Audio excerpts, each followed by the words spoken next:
മല്ലാനാമശനിഹി നൃണാം നരവരഃ സ്ത്രീണാം സ്മരോ മൂർത്തിമാൻ ഗോപാനാം സ്വജനഃ അസതാം ക്ഷിതിഭുജാം ശാസ്ത സ്വപിത്രോ ശിശുഃ മൃത്യുർഭോജപതേ വിരാടവിദുഷാം തത്വം പരം യോഗിനാം വൃഷ്ണീനാം പരദേവതേതി വിദിതോരംഗം ഗതസാഗ്രജഃ മല്ലാനാം അശനിഹി. മുഷ്ടികനും ചാണൂരനും നോക്കിയപ്പം ഇടിവാൾ എന്നാണ്. കഴിഞ്ഞു കഥ എന്നാണ് അവർക്ക് തോന്നിയത്. നൃണാം നരവരഃ സ്ത്രീണാം സ്മരോ മൂർത്തിമാൻ ഗോപാനാം സ്വജനഃ. ഗോപന്മാർ നോക്കിയപ്പോൾ നമ്മുടെ രാമേട്ടനും കൃഷ്ണനും അല്ലേ അത്. അവർക്കത്രയേ ഉള്ളൂ. സ്വജനഃ അസതാം ക്ഷിതിഭുജാം ശാസ്ത. ദുഷ്ടന്മാരായിട്ടുള്ള രാജാക്കന്മാർക്ക് തോന്നി നമ്മളെ ശാസിക്കാൻ വരുന്നവരാ, ഇനി നമ്മൾ നേർവഴിക്ക് സഞ്ചരിക്കേണ്ടി വരും ആണ്. സ്വപിത്രോ ശിശുഃ. അവിടെ വസുദേവരും ദേവകിയും ഉണ്ട്, ദൂരത്തുനിന്ന് നോക്കുകയാണ്. നമ്മുടെ ഉണ്ണികളല്ലേ എന്നാണ്, കൃഷ്ണനും രാമനും അല്ലേ. ഈ ഒരു ഭാവമാണ് അവർക്ക്. മൃത്യുർഭോജപതേ. കംസൻ നോക്കുകയാണ് ദൂരത്ത്. അവിടുന്ന് അങ്ങനെ കംസൻ നോക്കുമ്പം കംസൻ കാണുന്നത് കൃഷ്ണനും രാമനും അല്ല, ഒരു പോത്തങ്ങനെ വരുന്നുണ്ട്. നല്ലോണം നോക്കുമ്പോൾ പോത്ത് മാത്രമല്ല, കണ്ണൊക്കെ തിരുമ്പി നോക്കും പോത്തിൻ്റെ മുകളിൽ ആളുണ്ട്. ഉണ്ട കണ്ണ്, രണ്ട് വലിയ കൊമ്പ്, ഒരു കയ്യിൽ ഒലക്ക, ഒരു കയ്യിൽ കയറ്. ആരാത്?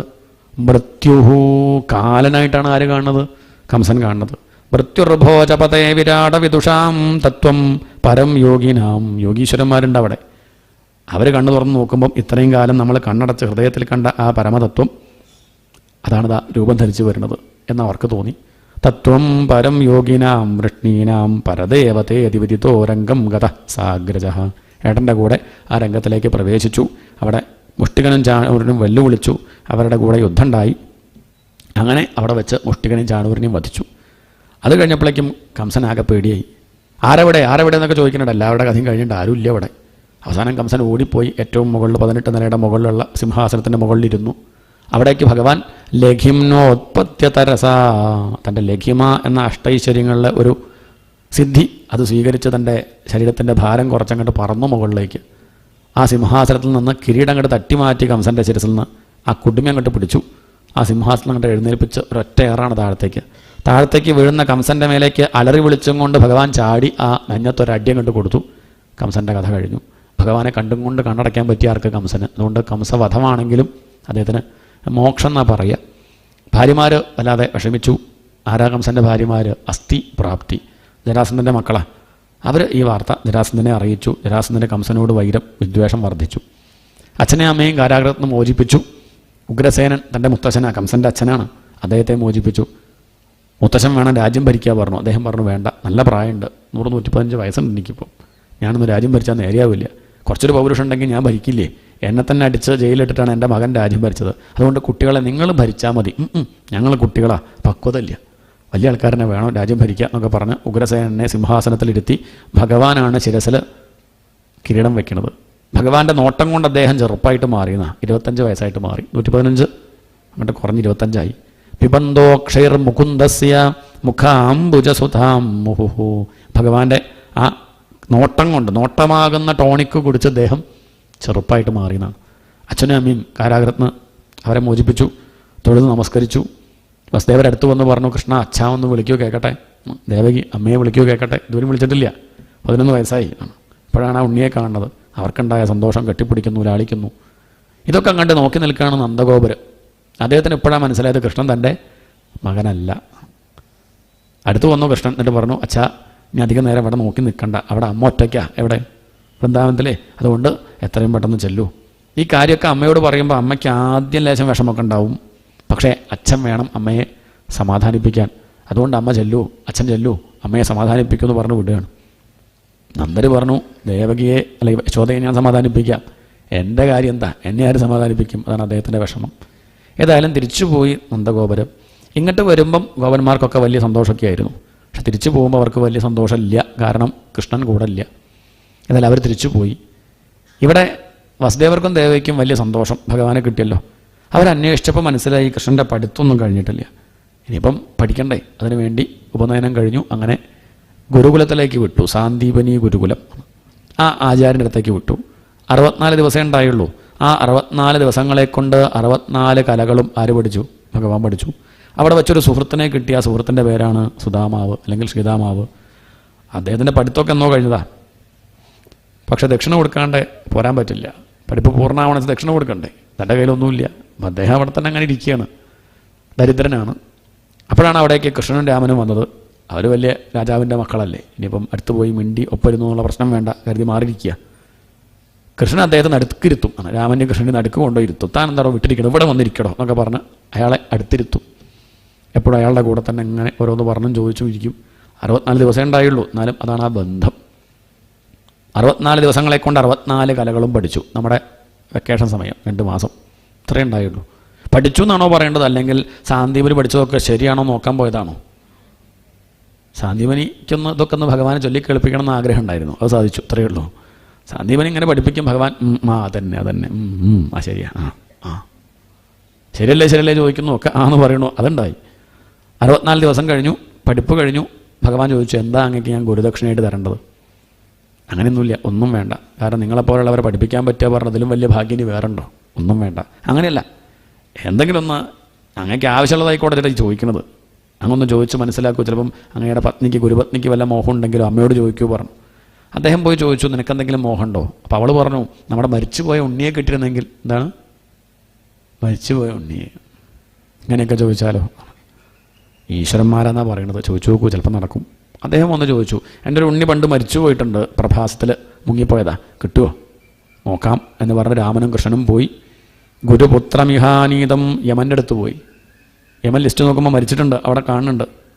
തരാൻ പറ്റില്ല പറഞ്ഞു. അങ്ങനെ പറഞ്ഞാൽ പറ്റുമോ? എൻ്റെ ഗുരുനാഥൻ്റെ ഉണ്ണിയാണ്, ഇങ്ങോട്ട് കൊണ്ടുവരൂ എന്ന് പറഞ്ഞ് മരിച്ചുപോയ ഉണ്ണിയെ ആര് കൊണ്ടുവന്നു? ഭഗവാൻ കൊണ്ടുവന്ന് കൊടുക്കുകയാണ്. ആർക്ക്? ഗുരുനാഥന്. ഭഗവാൻ വിചാരിച്ചാൽ നടക്കാത്തതായിട്ടൊന്നും ഒന്നുമില്ല, ഒക്കെ മാറ്റാൻ പറ്റും. അപ്പോൾ ചിലർ ചോദിക്കും, അങ്ങനെയാണെന്ന് വെച്ചാൽ സുഭദ്രയുടെ മകൻ, കൃഷ്ണൻ്റെ അനിയത്തിയാണ് സുഭദ്ര, അഭിമന്യു മരിക്കാണ്ടായത്, അതെന്തേ ഉണ്ടായി? എന്തേ മാറ്റാനു? ഭഗവാൻ വിചാരിച്ചില്ല. എന്താണ് ഇത് വിചാരിച്ചു? വിചാരിച്ചാൽ അങ്ങനെയാണ്, വിചാരിച്ചില്ലേ നിർത്തില്ല. അതാണ്. അതൊക്കെ ഭഗവാനോട് ചോദിക്കാം, എന്താ അത് വിചാരിക്കാനോ എന്നുണ്ടെങ്കിൽ ഭഗവാനോട് ചോദിക്കാം. ഇവിടെ ഭഗവാൻ ആ മരിച്ച ഉണ്ണിയെ കൊണ്ടെത്തിക്കുകയാണ്. കൊടുക്കുന്ന സമയത്ത് പറഞ്ഞു, ഗുരുനാഥ, ഇത് എൻ്റെയും ഏട്ടൻ്റെയും സുധാമാവോടെ അടുക്കളയിൽ വെള്ളം കോരുക, അദ്ദേഹത്തെ അങ്ങോട്ട് വിളിച്ചു, ഇങ്ങോട്ട് വരൂ. അദ്ദേഹം വന്നു. സുധാമാവിൻ്റെയും കൂടിയും ദക്ഷിണയാണ്. ഫോട്ടോ എടുക്കാറായപ്പോൾ സുധാമാവ് ഉണ്ട്, ഇങ്ങനെ നിൽക്കണു, അത്രയേ ഉള്ളൂ. അത് വരും, അതിലൊന്നുമില്ല. സുധാമാവ് നോക്കണത് ആര്യ? ദക്ഷിണയോ ഗുരുനാഥനെയോ അല്ല, ഭഗവാൻ അങ്ങനെ നോക്കുകയാണ്. തൻ്റെ മനസ്സ് ഒന്നും പറയാതെ തന്നെ വായിച്ചില്ല അങ്ങ്. അതാണ് ആ ബന്ധം. അദ്ദേഹത്തിനൊന്നും കൊടുക്കാൻ പറ്റില്ല എന്ന് നിശ്ചയുണ്ട്, അതും കൂടി ഭഗവാൻ കൊടുത്തു. ആ ഗുരുനാഥൻ നല്ലപോലെ അനുഗ്രഹിച്ചു. ഛന്ദാംസയാതയാമാനി ഭവന്തിഹ പരത്രജ. ഒക്കെ എപ്പോഴും ഓർമ്മ ഉണ്ടാവട്ടെ, എപ്പോഴും ശാന്തി ഉണ്ടാവട്ടെ, സാഹചര്യം എന്തോ ആവട്ടെ, സ്വസ്ഥമായിട്ടിരിക്കാൻ സാധിക്കട്ടെ എന്ന ഗുരുനാഥൻ്റെ അനുഗ്രഹം. പിന്നെ ഭഗവാൻ പഠിപ്പ് കഴിഞ്ഞ് വന്നു. ഇപ്പോൾ അവിടെ ഒരു മന്ത്രി ഉണ്ട്.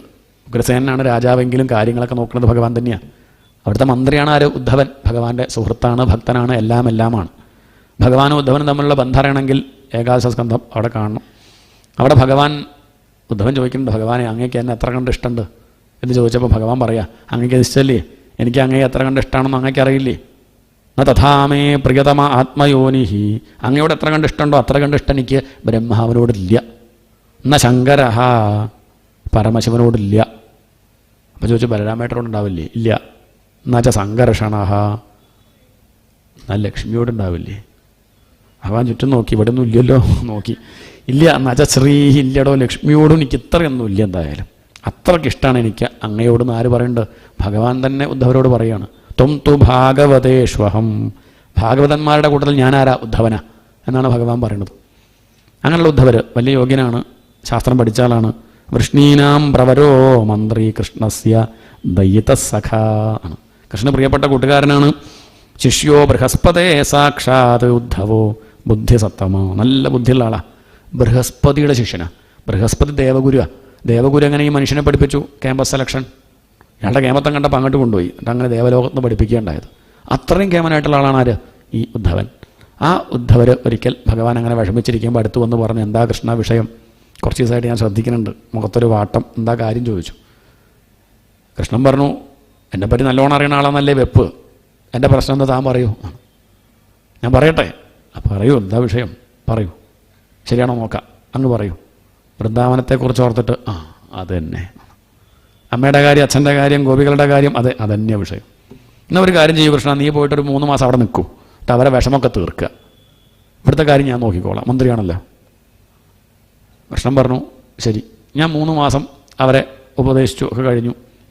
ഞാൻ അങ്ങോട്ട് വരുമ്പോൾ അവർ കരയില്ലേ? ഇല്ലേ? അപ്പം എന്ത് ചെയ്യുക? അപ്പോൾ ഒരു 3 മാസം കൂടി നിൽക്കുക, എന്നിട്ടോ ഉപദേശിക്കുക, എന്നിട്ടോ പിന്നെ ഞാൻ വരുമ്പോൾ അവർ വീണ്ടും കരയില്ലേ? ആ കരയും. അപ്പോഴോ വരും. അപ്പം ഇങ്ങോട്ട് വരണ്ടേ? നല്ലത് ഞാൻ പറയാം. താൻ ശാസ്ത്രമൊക്കെ പഠിച്ചാളല്ലേ? അതെ. ദുഃഖം നീങ്ങാൻ എന്താ വേണ്ടു? ആത്മജ്ഞാനം. എന്താ വേണ്ടത്?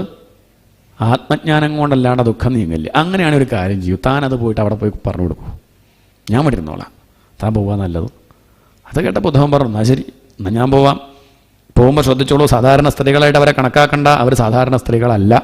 താമന്മനസ്കാഹ മത്പ്രാണാഹ മതർത്ഥേ തെക്തദൈഹികാ. അവരെനിക്ക് വേണ്ടി ജീവിക്കുന്നവരാ. എൻ്റെ മനസ്സും അവരെ മനസ്സും രണ്ടല്ല. അവരിപ്പോൾ ജീവിച്ചിരിക്കുന്നത് എന്നെ കാണുന്നുള്ള മട്ടില്ല.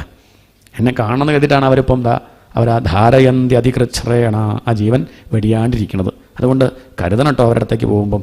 ഈ സന്ദേശം അവർക്ക് കൊടുക്കണം എന്ന് പറഞ്ഞ് ഭഗവാൻ സന്ദേശവും കൊടുത്തു. അങ്ങനെ ഉദ്ധവർ ഭഗവാന്റെ സന്ദേശവും വാങ്ങി പുറപ്പെട്ടു. അങ്ങനെ വൃന്ദാവനത്തിലെത്തി.